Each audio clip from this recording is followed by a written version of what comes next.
নমস্কার। কবিগুরু রবীন্দ্রনাথ ঠাকুরের লেখা কবিতা লুকোচুরি। আমি যদি দুষ্টুমি করে চাপার গাছে চাপা হয়ে ফুটি, ভোরের বেলা মাগো ডালের পরে কুচি পাতায় করি লুটোপুটি, তবে তুমি আমার কাছে হারো। তখন কি মা চিনতে আমায় পারো? তুমি ডাকো, খোকা কোথায় ওরে? আমি শুধু হাসি চুপটি করে। যখন তুমি থাকবে যে কাজ নিয়ে, সবই আমি দেখবো নয়ন মেলে। স্নানটি করে চাপার তলা দিয়ে আসবে তুমি পিঠেতে চুল ফেলে।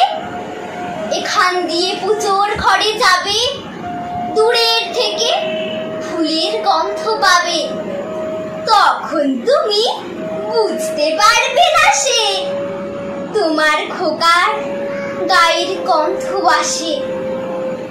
দুপুর বেলা মহাভারত হাতে বসবে তুমি সবার খাওয়া হলে।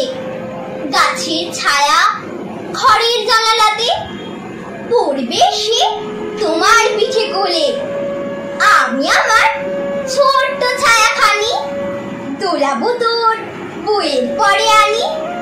তখন তুমি বুঝতে পারবে না সে তোমার চোখে খোকার ছায়া ভাসে। সন্ধ্যে বেলায় প্রদীপ খানি জেলে যখন তুমি যাবে গোয়াল ঘরে, তখন আমি ফুলের খেলা খেলে টুক করে মা পড়বো ফুয়ে ঝরে। আবার আমি তোমার খোকা হব, গল্প বলো তোমায় কি কব? তুমি বলবে দুষ্টু